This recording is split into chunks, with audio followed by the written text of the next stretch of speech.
সরল পথের কথা বলেন। এই সরকার তো সরল পথে চলতেছে না।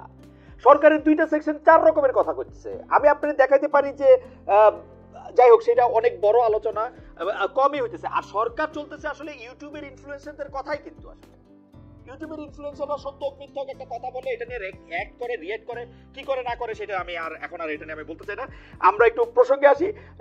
ওইটা যদি আমার আরেকটা লাইন বলতেন, উপদেষ্টাদের মধ্যে কি নির্বাচন নিয়ে 2 ভাগ বা 3 ভাগ আছে? কেউ কেউ আছে যে ডক্টর ইউনূসকে নিয়ে খাইকে যেতে চান, ছাত্ররা এক দল, আপনারা যারা হচ্ছে মানে আপনি যদিও সোলজার কিন্তু অনেক বেশি সুশীল সমাজ বা সিভিল সোসাইটি, অনেক বেশি শিক্ষক, তো আপনারা যারা আছেন, আপনি ডক্টর সালাউদ্দিন আহমেদ, তারপরে হচ্ছে ওয়াহিদুদ্দিন মাহমুদ, তারা এক দল, আবার মাঝখানে সৈয়দা রিজওয়ানা হাসান, আসিফ নজরুল, তারা আবার আরেক দল, ওরকম ছাত্ররা এক দল, ওরকম আলাদা আলাদা করা আছে। কিছু দল আছে আবার নিষ্ক্রিয়, ওরকম আছে কিনা, মানে যদি আপনি বলতেন একটু। এগুলো তো আপনার অবজারভেশন দাদা।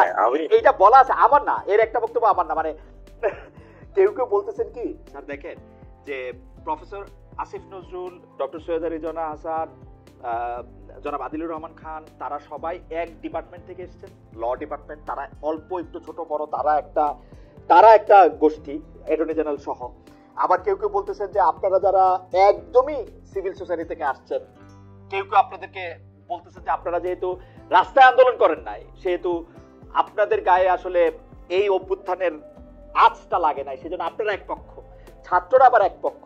ডক্টর ইউনূস কোন পক্ষ না হইতে গিয়ে এক এক সময় এক এক পক্ষ, এরকম মনে হয়। যে এইটা নিয়ে যদি একটু বলতেন যে আসলে কি এরকম মতভিন্নতা আপনাদের মধ্যে আছে কিনা, বা ইলেকশন নিয়ে, ওটা যদি একটু বলতেন। আচ্ছা, ঠিক। আমি আমার পজিশনটা করি। ইয়েস, আমি তো মাঠে ছিলাম না, কিন্তু 15 বছর আমি কি করছিলাম আমার মতো। আপনি বলেন, আমার মতো মানে কনসিস্টেন্টলি কেউ কথা বলে গেছে না, কনসিস্টেন্টলি কেউ লিখে গেছে না, এবং সেগুলি সবই রেকর্ডেড, অল ইন রেকর্ডেড। এখন আমি তো রাইফেল নিয়ে দৌড়াদৌড়ি করি নাই, বাট আমি তো যতটুকু আমার বিবেক এবং শক্তি সঞ্চয় করে যতটুকু বলার বলেছি আপনাকে। খালেদ, আপনি ভালো করে জানেন, গতবার আপনি বলেছিলেন আমাকে তো অনেক টোপ দেওয়া হয়েছে, অনেক, আমি রিপিট করতে যাচ্ছি না। আর তারপরে আপনি চিন্তা করেন কোন পর্যায়ে গেলে আমি দাঁড়িয়ে বলেছিলাম যে সৈনিকরা তোমরা গুলি করবে না। তরুণ অফিসার তো বলছিলাম যে তোমরা কোনো অর্ডার দেবে না, because you are not part of it. আপনি এটা মানে অন রেকর্ড এবং কোর্টে, মানে সংবাদ মাধ্যমে এটা আপনি বলছেন, এবং আপনার এই বলাকে অসংখ্য জায়গায় উদ্ধৃত করা হয়েছে, অসংখ্য জায়গায় ছড়ায় দেওয়া হয়েছে, এবং এটা বলা হয়েছে সময় না। সেগুলি প্রসঙ্গে আমি আসলে মানে না, আমি যেটা বলছি, আপনি বললেন যে আমি আমার কথা বলছি, আমি বাকিদের সার্ভে দেখাইতে পারবো না। আসিফ নজরুল সাহেব, তারপরে রেজওয়ানা, সবাই সবার অবস্থান থেকে নিজ নিজ দায়িত্ব পালন করছেন, আসলে মনে হয় পালন করেছে ওই সময়। আমি তো আসিফ নজরুলকে ছাত্রদের সাথে দেখতে সবচেয়ে বেশি, রেজওয়ানাকে দেখেছি, আপাও সবচেয়ে বেশি, আদিলকে দেখেছি, আমরা আরো অনেক কয়েকজনকে দেখেছি। তারা তো আমার সাথে সাহসী ভূমিকা পালন করেছে, তাই না? আমি নয় একটা চুলের মধ্যে থেকে কথা বলেছি।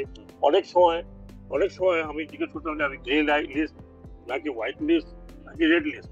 মাঝে মাঝে রেড লিস্টে চলে যেতাম, আবার কিছুক্ষণ পর শুনতাম না আপনি গ্রেতে চলে আসছেন। গ্রে মানে হ্যাঁ ঠিক আছে, আপনি ডাকতে পারেন। হ্যাঁ, আপনি নিজেও তো অ্যাঙ্ক করছিলেন যখন আমি অনেক ধরনের কথা বলেছি। এখন কথা হচ্ছে বাংলাদেশের ইতিহাস তো আসলে একটু এখন যেটা সুবিধা হয়েছে যে সবকিছু ডিজিটাল ফুটপ্রিন্ট অথবা প্রিন্টেড রয়ে গেছে, মানে কেউ চাইলে দেখতে পারবে, মানে আমারে আসলে সাক্ষ্য দিতে হবে না, কেউ একটু গুগল করলেও দেখতে পারবে, কেউ একটু গবেষণা করলেও দেখতে পারবে। তো সুতরাং কিন্তু আপনাদের মধ্যে মতভিন্নতা বা ওরকম গ্রুপ আছে কিনা, আপনাদের মধ্যে এরকম কেউ আছে কিনা, আপনি যদি হ্যাঁ বা নাতে জবাব দেন, বিস্তারিত না বলে, তাইলেও আমি পারবো যে আপনাদের মধ্যে কেউ কেউ কি চান যে ডক্টর ইউনূসের নেতৃত্বে বা আপনারা বেশ কিছুদিন আসলে ক্ষমতা থেকে যান, বা ডক্টর ইউনূস চলে যাক, ডক্টর সালাউদ্দিন আহমেদ এসে প্রধান উপদেষ্টা হোক, উনি এসে একটা নির্বাচন করুক 3 বছর পরে, যে এরকম কোন একটা কিছু আছে কিনা, মানে যে গুজব আসছে সব বলে দিয়েছে এগুলো আমি ঠিকই, এগুলো গুজব আমিও শুনছি, আমি গুজব শুনি ঘরে বাইরে ভাই, আমি ঘরে শুনে আমি এক কান দিয়ে শুনি, আরেক কান দিয়ে বের করে দিই। হ্যাঁ, আমি অলওয়েজ সেই ফলো একটা বলি, wait and see till the time comes. হ্যাঁ, ওকে, আপনি যদি এটা তো লুকানো কিছু না। হ্যাঁ, ধরেন আমি যদি মনে করেন আমার কথা বলছি না ভাই, আমি আরো কয়েক বছর থাকি তো মজাই লাগে, তাহলে আপনি একদম জানতে পারবেন হ্যাঁ he is doing this thing. হ্যাঁ, কিন্তু আমার মনে হয় না যে আমি এ পর্যন্ত এমন কোনো কাজ করেছি, কোথাও কোনো কথা বলেছি ভাই। শুনেন, একটা এন্ডুরেন্স আছে সবার, এটা তো মানেন, এভরিবডি হ্যাজ অ্যান এন্ডুরেন্স। প্রত্যেকে একটা সময় হয় যখন he can give the best. হ্যাঁ, that best cannot continue for life. Right. আমি আপনাকে শেষ পর্যন্ত এই পর্যায়ে শুধু আমার একটা কথা আপনাকে বলে রাখি। আমার বন্ধু বান্ধবেরা যারা বিভিন্ন জায়গায় মানে প্রতিষ্ঠিত বন্ধু বান্ধবেরা আমাকে বেট ধরার জন্য, বাজি ধরার জন্য আমাকে আসলে প্রলুব্ধ করতেছে যে ইলেকশন কিছুতেই মে মাসের 30 তারিখের বা মে মাসের 1 তারিখের আগে হবে না। আমি যদি বাজি ধরি তাহলে বাজি কি এরকম ধরতে পারবো যে এপ্রিলের 30 তারিখের মধ্যে ইলেকশন হবে, এরকম কি ধরতে পারবো বাজি? আচ্ছা, আমি আপনাকে বলি, প্রধান উপদেষ্টা একবার বলেছিলেন কিন্তু এপ্রিল মাসে, তাই না? রাইট। তারপরে হয়তো উনি পলিটিক্যাল পার্টির সাথে আলোচনা ওনারা করেন। আমি কিন্তু পলিটিক্যাল পার্টির আলোচনার মধ্যে আজ পর্যন্ত থাকি নাই। হ্যাঁ, পলিটিক্যাল পার্টির সাথে যারা আলোচনা করেন প্রধান উপদেষ্টা করছেন প্রতিনিয়ত।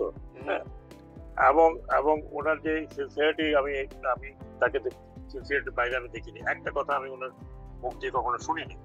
এমনকি আমরা যে কাজ করছি, অন্তত আমি যে কাজ করছি, উনি কখনো আমাকে ডিক্টেটও করেন যে এইটা এবার এটা করেন, ডিলে করে করেন, আস্তে করে করো। No, not at all. হ্যাঁ, তো আমি যেটা বলার চেষ্টা করছি, এইরকম কোনো উক্তি বা এইরকম কোনো জেস্টার আমি দেখিনি। মাঝখানে তো উনি একেবারে থাকবেন না, বন করে ফেলছেন। সেখানে আমরা বলছি যে আপনি যদি এভাবে চলে যান তাহলে এই দেশের একটা বিশাল কেউসের মধ্যে উনি তো ভীষণ একটা বাড়ছেন, উনি কিছুতেই থাকবেন না, চলেই যাবেন। চলে যাবেন। আপনারাও জানেন যেইভাবে কথাবার্তা বলেছেন, ওনার জন্য তো কোনো অসুবিধা নাই।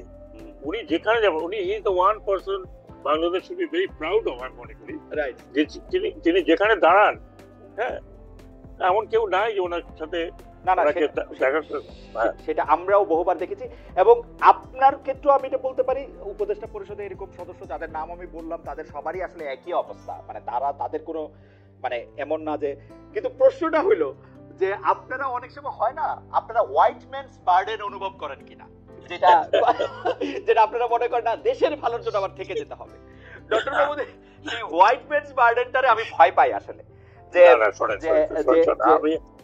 শোনেন, আমি ওনার মতো, আমি এটা বলি, ওনার মতো একজন এইরকম ব্যক্তিত্ব, উনি কি চাইবেন যে উনি এই ব্যক্তিত্ব নিয়ে উনি এমন জায়গায় পৌঁছে যান যেখানে সবাই তাকে এক ধরনের ভিলেন মনে করুক? I don't think so. না ভিলেন মানে আপনার কি মনে হয় যে উনি এপ্রিল মাসে বেশি থাকলে বা এপ্রিল মাসে নির্বাচনটা না দিতে পারলে ভিলেন মনে করবে? কারণ ডক্টর মোহাম্মদ ইউনূসের এরকম একটা পার্সোনালিটি, তারপরেও হয়তো আমরা কেউ বলবো না উনি যা করেছেন ঠিকই করেছেন, কারণ ডক্টর সাখাওয়াত তো আর এর বাইরে ভুল করতে পারে না। আপনাদের প্রতি আমাদের আস্থা ও বিশ্বাসটা কিন্তু এই পর্যায়ে